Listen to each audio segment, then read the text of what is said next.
Thanks for joining me again. In today's video, we're going to be looking at how, as decorators, we can generate a little bit more business in these uncertain times. We've got customers cancelling jobs on us, and we need to sort of find ways of getting our business back on track, really. If you think that's something that might interest you, then please watch the video after this.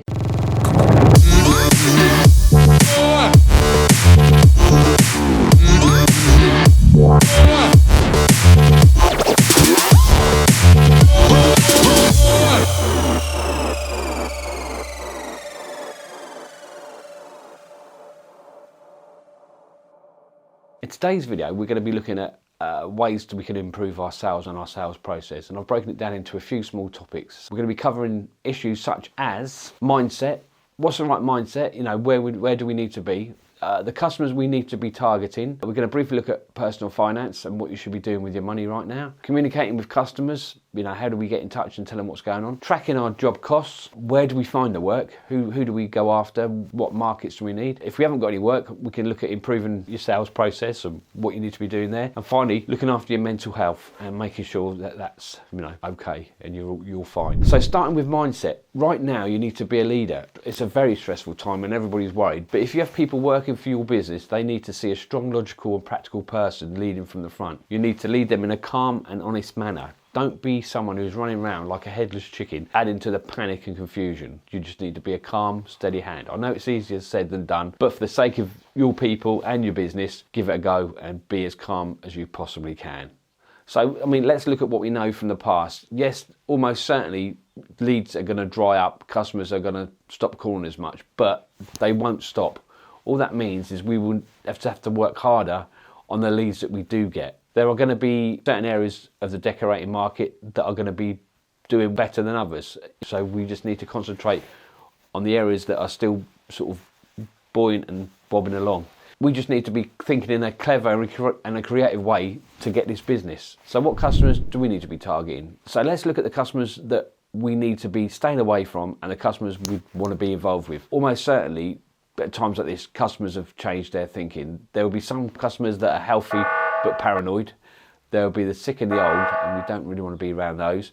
And then there's the irresponsible ones that, you know, with the attitude, oh, well, it won't happen to me, it's all a fuss over nothing. We don't really want to be around those. You really just want to stay away from that sector and concentrate on the other type, which are the balanced and sensible ones. They're quite happy for you to do the work. They're aware of what's going on. They know what precautions need to be taken to keep you and them safe. But if these precautions are followed, then they're happy for you to carry on working for them. These are the kind of customers you need to be targeting all your efforts at, because they want the work done. However, they also want to keep themselves and you safe while you're doing it. Let's have a quick chat about your personal finances. You're self-employed people, therefore you're not idiots. And I'm sure you don't need me to say this, but I'm going to say it for my own peace of mind. Right now, you need to slow down your consumer spending. I know we all love getting an Amazon parcel through the post and it's great to open it and we all feel that little glow inside when we open it, but it's frivolous and we really need to sort of slow down. Don't get a loan or run up credit card bills unless you really have to. I mean, we're not getting a lot of help from the government, so you may have to, but really, basically what I'm saying is just right now keep make every penny a prisoner. Just look after every penny you've got. Next thing we want to do is communicate with the customers. The other thing we need to do is reassure our customers. We can do this by sending out an email just to let them know how we're dealing with the current situation. The email just needs to be simple, nothing complicated, just straightforward. It could be something as simple as a checklist of the precautions you're going to take if you're working in their homes, or what you're going to do if you visit them to carry out an estimate. These emails will remove the fear of the unknown and also help to open up the channels of communication. Try and keep it to one page so it's impactful and it doesn't get boring.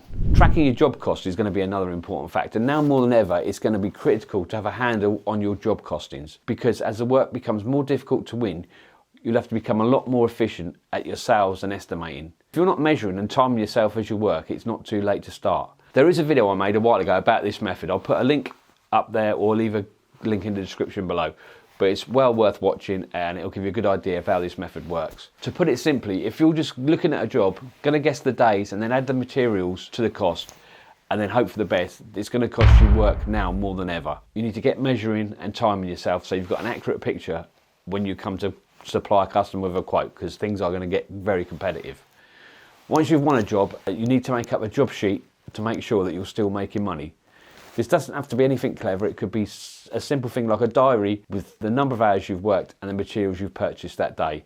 Then at the end of the day, you could add it up to see where you're at and how you're comparing to your estimate price. There are going to be fewer jobs around, and you really can't afford for the jobs to go over budget, and customers are going to be even less likely to want to pay for extras. Just doing these 2 little exercises will make a big difference in the way your business is run and the money you make. So where are we going to find new work then? Well, a good place to start is with your existing customers. Contact customers that have requested a quote over the last 12 months but didn't end up using you. Contact them by email, phone and text, and just ask how their project went. Are they thinking of getting any more work done, especially this time of year when you've got the exterior season starting, which I think it's going to be a golden opportunity for us. Just contact them until you get an answer. And even if they tell you to f*** off, just keep talking to them and making contact. The next place is to look at cold calling in the commercial sector. Contact them by text, email or phone, and take the time to introduce yourself to local estate agents, hotels, factories, letting agents, property management companies. I'm sure you know the sort of companies that you should be talking to in your area for this sort of work. Finally, another great way is to get your name on other trades quotes. How often have you been asked by a customer to recommend another tradesman? A sparky, a chippy, a bricky? I've lost count of the times I've been asked. Now this is a way to get yourself more work without lifting a finger, and this is how it works. You call all the trades that you know that are good and you'd recommend to your customers and say to Dave the Chippy, I'm going to add your company onto the bottom of my estimate for any customers that are looking for a carpenter. Please, can you do the same when you're doing your estimates? You then end up with a little mini directory that you can give to your customers with their estimate to help them if they're looking for other trades. Meanwhile, all the other people that you've added onto your list will add you onto their list. So you end up with 5, 6, 7, 8, 9, 10 different quotes that you're going to be on, and you're going to be in front of new customers. So it works really well. Finally, the most important thing to do is keep a record of how all these different lead generation streams are working for you. Then over a period of time, you can start to see which ones are doing the best and concentrate your efforts even better, even more on those areas. Now, if the worst does come to the worst, and you do find yourself at home, don't sit in front of the telly. Spend some time working on your business. One of the best places to start is by improving your sales process. This is the most important part of your job. When you have fewer leads coming in, you can't half-arse your sales process. It's going to cost you money. It's as simple as that. Leads controls your closing rate, what you can charge for your services. So you need to be asking yourself a few questions and get the answers written down. A good one to start with is, would you buy from you the way you're selling at the moment? Could your sales process work better? And if it could, write down how. Have you got any samples to show your customers? Have you got a set way of running an appointment? Do you know exactly how you're going to work through the appointment? Start answering these questions, and then you can start putting a proper sales process in place. A sales process is a mini customer journey. It's a planned presentation that starts when the customer answers the front door and ends when you leave their property. It should include all the things that you think are important to a customer, and also the things that you can offer as a company. I've got a few examples to get you started. You could mention how you're going to work safely in their home. If you use a dustless sander, how it's going to benefit the job, them, their family. Do you offer a guarantee? And if you do, explain how that works. Talk about any trade organisations you belong to and the benefits of belonging to them. Discuss how you run a decorating job, because chances are they've not used a decorator and they're unaware of what's going to happen. Also show pictures of your jobs you've done. I know you do that because we all love our job. Any publications you've been featured in. I'm sure you get an idea. You just want to come across as knowledgeable and professional. It's an area that we don't concentrate a lot on, and we really need to own that. That's where we're going to make our money, is in that process. It's our time to shine. So make sure that works for you. It's all a bit of a jumble at the moment. Like I say, just got to sort of get on through it. And with that in mind, please take care of your mental health at this time. We're all under a load of stress. We don't know what's going on. And if you're not feeling great, please don't be frightened to pick up the phone to talk to someone. It's nothing to be ashamed of. We all struggle. I've had a few dips. I'm not ashamed to say it. It is a worrying time. If you're not feeling great, get on the phone and talk to someone. You're not a burden. You're not being a nightmare. You're not being a pain. Just talk. Even if it's 2 minutes, sometimes that'll help. Please take care. Look after each other. I'm sure if we all work together, we can work through this. I run a Facebook forum called Owning a Decorating Business. It may be worth joining that. You're more than welcome. We're all trying to work together there to sort of benefit each other. In the meantime, if you found this video useful, helpful, please click subscribe. If you want to be notified when we do make some more of these videos, click the bell icon and tell a friend. let's get a few more subscribers. We really do appreciate it.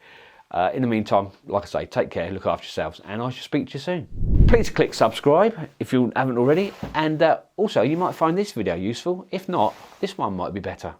Speak to you soon.